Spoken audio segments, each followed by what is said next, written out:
Hatur pambagio ilujeng Blora Mustika Blora Kota Adipura Sasana Jaya Kerta Bumi Amit Amit pasang kalimat tafid Sesepuh bini sepuh Aji sepuh ingkang tansah kina bekten langkung-langkung ingkang kagungan kersa ingkang tansah kita mulyakaken sugeng dalu sugeng pepanggihan kalian sanggar seni sandiwara ketoprak Tri Manggala Budaya ingkang midhalem wonten ing Desa Turi Rejo saking Kecamatan Jepon Kabupaten Kitha Blora ingkang dipun sesepuhi panjenenganipun Bapak Sukono Ciplis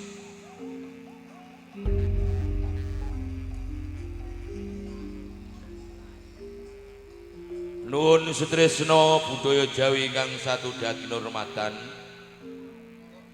mekaten kala panjenengan mirengaken uyon-uyon sawetawis kalajengaken tari gambyong parianom ingkang dipun tindakaken widodari saking kayangan paguyuban ketoprak Tri Manggala Budaya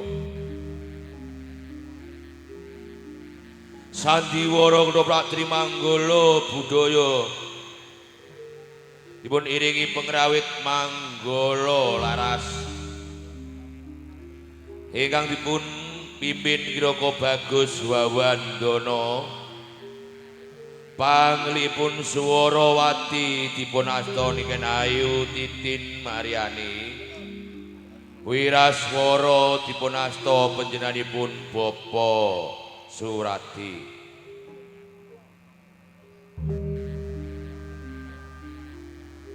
Bangeprak dipunasta Kiroko Bagus Hartono iwudini penata panggung lampu lighting pun pandegani Kiroko Bagus Arif Kabiyantu Sargali Prabowo.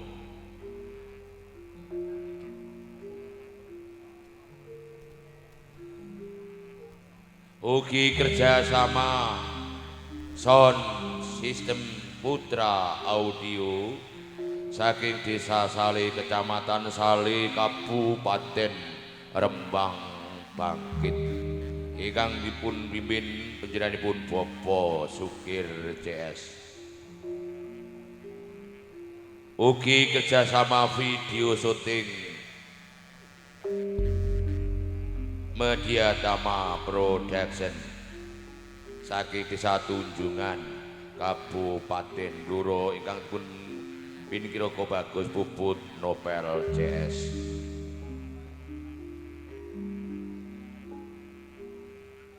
Sutradara dipunasta Kiroko Bagus Tejo Guswanto.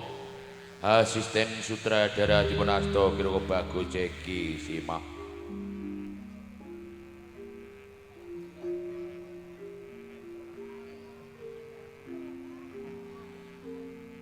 Saking pangriptanipun Ki Sutradara ing dalu punika badhe mbeberaken lampahan jarah ing Kraton Jenggala Manik seri perangan Panji Handaka Putra Lena.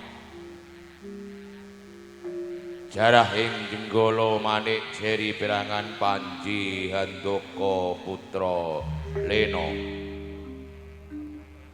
Kepareng ing dalu mriku badhe ngaturaken pendhapuk utawi paraga hatikan angka sepisan gambaraken wonten ing Kabupaten Pudak Sepayung. Bupati Klono Samboyo ing dalu menika katindaken Kiroko Bagus Tejo Guswanto.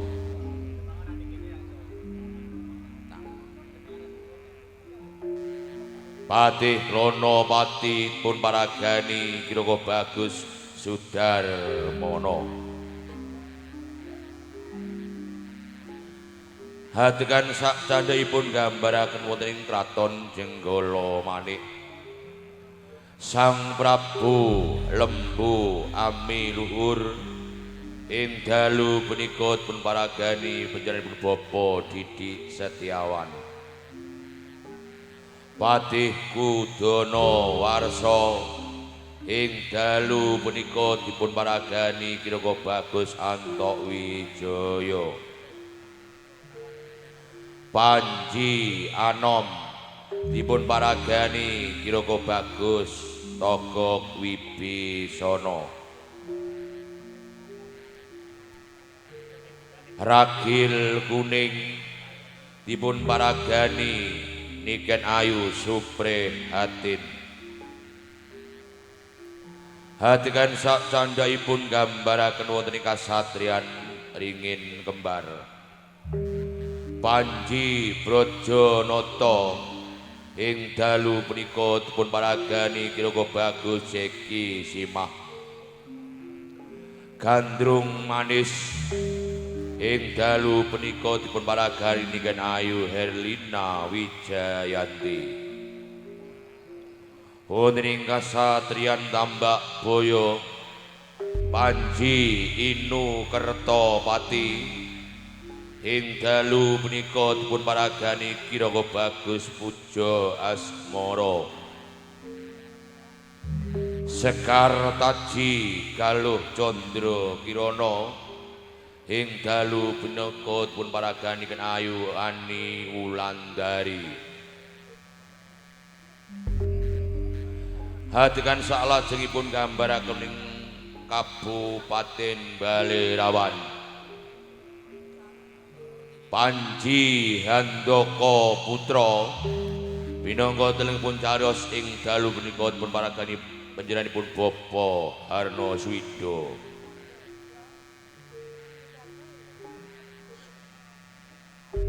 Ewondene wonten sak tengahing cariyos ing dalu punika panjenengan kalipur pelawak utawi dagelan Cak Kemet, Cak Sodik, dipun rameaken ban kita mentes. Ugi dipun rameaken kreasi-kreasi saking Trimanggolo budaya macan, ula, kirik, wedhus, pocongan, ondel-ondel, harimau besar berparagani keluarga agung Sandi Worokroprak Trimanggolo budaya. Mekaten kala wau pendhapuk utawi paraga ingkang badhe netepi kewajiban ing dalu menika. Monggo kula aturi mirsani ngantos paripurnanipun pagelaran. Mbok menemangkenipun wonten tumbangsa satandang tanduk tata wicara boten nani penggalih panjenengan sami. Kula minangka wakilipun rombongan Kroprak Trimanggolo budaya manungsa lumrah boten uwal saking kalepatan nyuwun pambedhahing samudra bangsami sakathakalipun. Sekali merdeka tetap merdeka, sekali membangun tetap bangun. Suro sudira jayan lebur dening pangasuti. Ngaturaken sugeng riyadi minal aidin wal faizin, mohon maaf lahir lan batin. Sandi Worokroprak Trimanggolo budaya Hanjayeng Wono.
jare rawat-rawat mok bakul sinambi woro sing jeneng gandrung manis kuwi dadi kembang kidunge wong lanang jebule nyoto lan bener sing jeneng gandrung manis ki ayune kaya dene pindhane widodari kang mangejawata. Gandrung manis Akipati kula Samboyo. kowe tak keluari sangka ing kasatriyan ringin kembar. Pancen tak sengaja. Mergo apa? Mergo aku seneng lan kowe gelem kowe ndak pundhut garwa gandrung manis. Aku kapundhut dadi garwa.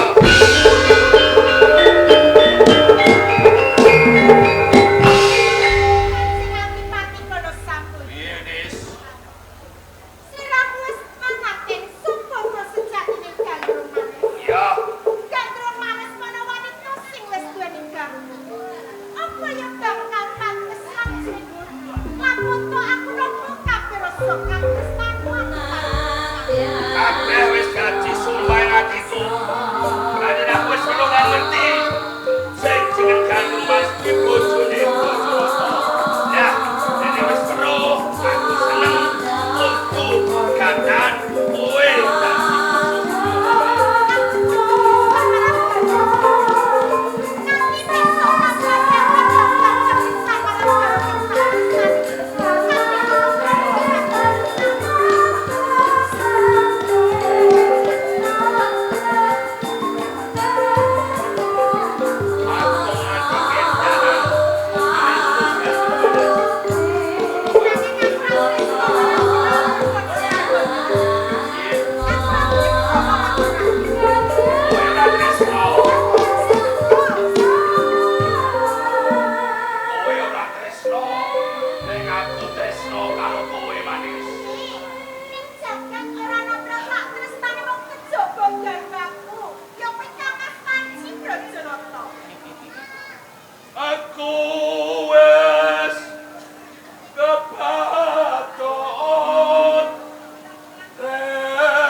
dadi cangkem-cangkemmu dhewe ora oleh.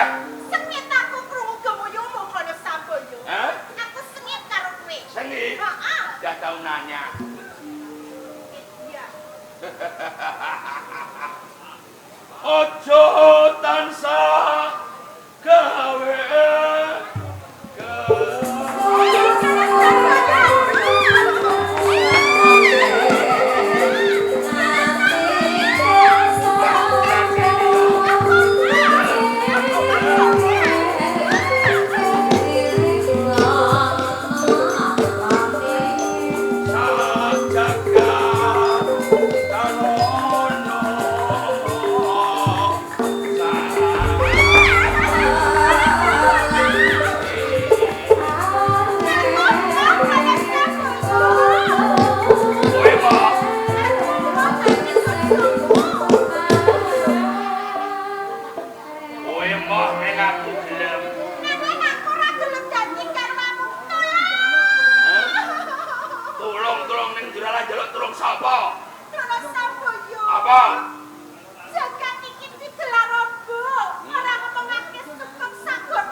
samaya nek durung kelakon kaya bojone wong.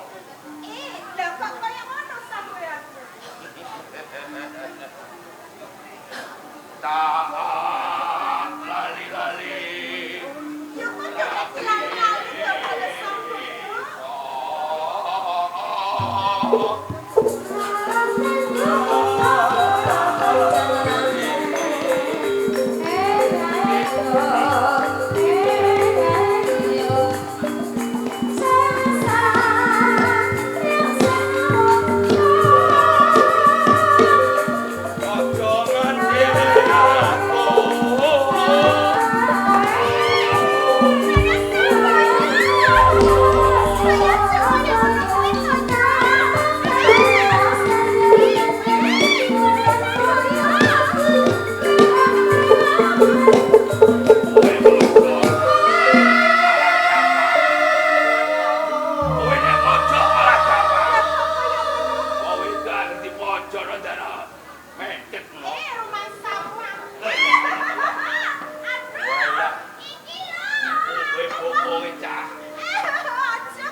Nganti-nganti mati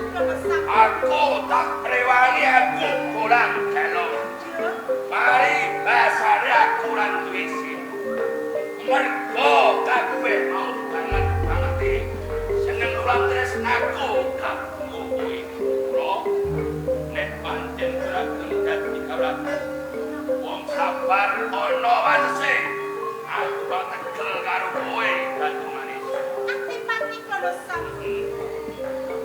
Ora kekan kepiye sapa aku sedoko ning pengarepane antipati kono sampe. Iya. Yen to kang tak tresnani cukup mung saniji. Yo kuwi garwaku. Kang Mas Panji Brojonoto. Senajan to kedak kami sangat aku tenan garwaku. Aku bakal bisa nopo kabeh katresnan. Tinimbang aku mawon dadi garwane antipati kono sampe. Tak enake kurang terima dak jagat. Benci aku mati kono sampe. Manis. Apa? Tembungmu sing pungkasan. Kaya kene nyonyok atiku.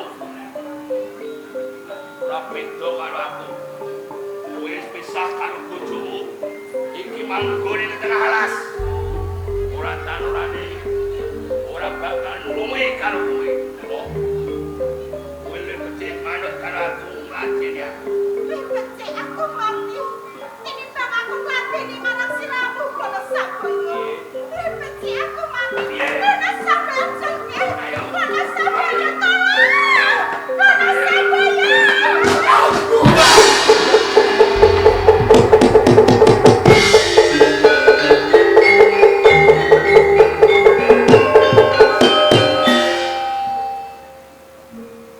Kang Mas Panji Brojonoto benci.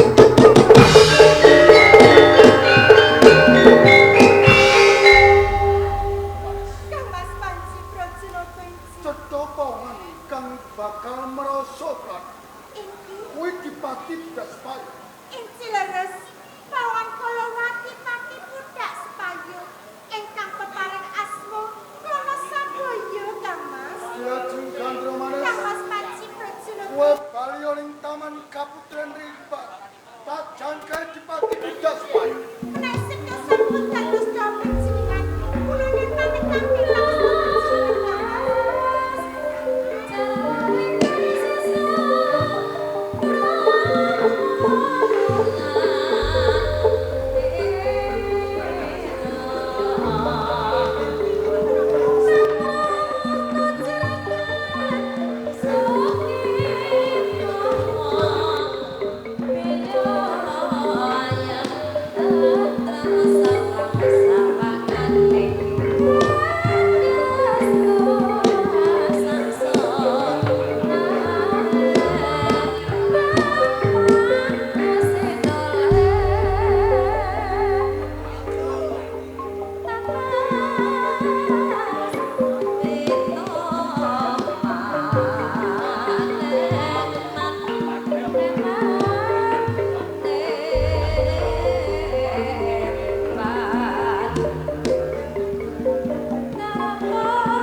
to kepen urip.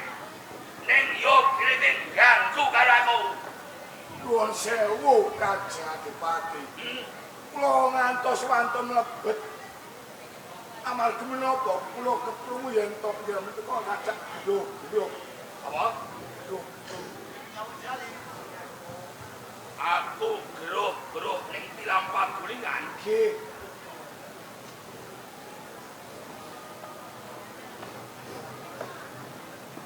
Patos sinten Kanjeng Adipati? Nek ngono aku ngipite. Walah.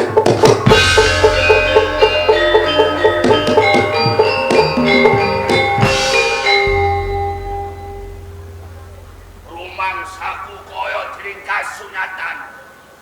Aku lagi andul katresnan seneng lan bocah wadon. Sing jeneng Gandrung Manis.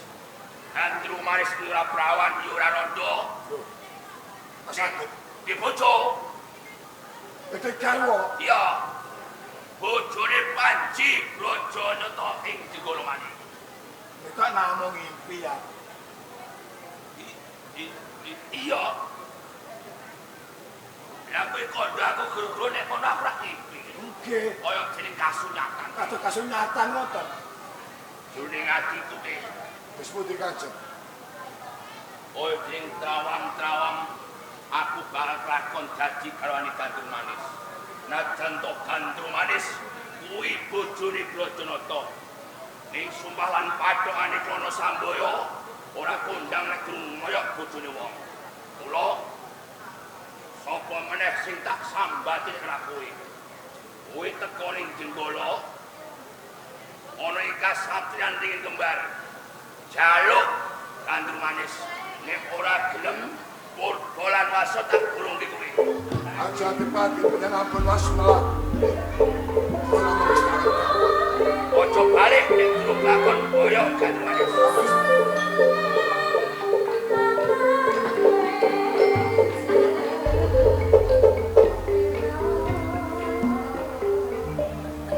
Kaya ngene rasane wong gandrung-gandrung kapriyon karo bocah wadon. Separo nyawaku kan paribasan. Wadon aku lakon dadi bojone Gandrung Manis. Kalau tak undoake. Ya. Aku kudu nganggo cara. Patiku tak kongkon ning Jenggala. Aku duwe pemandangan kene ning kembar. Nek iso tak nyatake tak tolonge Gandrung Manis.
ana ing sajroning kraton Jenggala.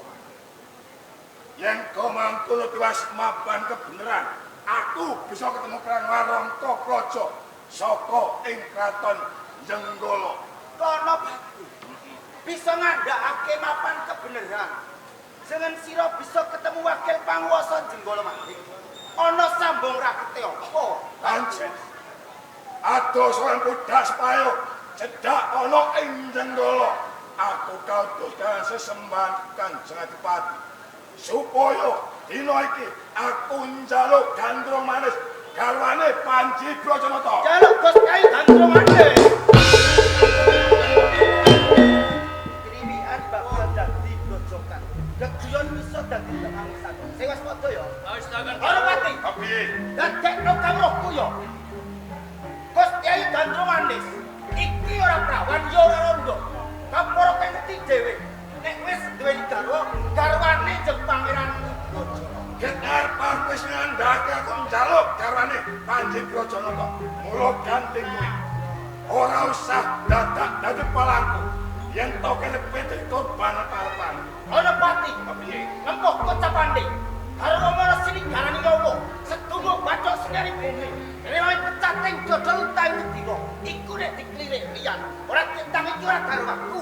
Ning garwane sesembahanku. Sak bisa-bisaku tak belani kanthi netes lu diraksikan. Semono aku yen tak bisa mboyong gandrung manis Jenggala balak Prajurit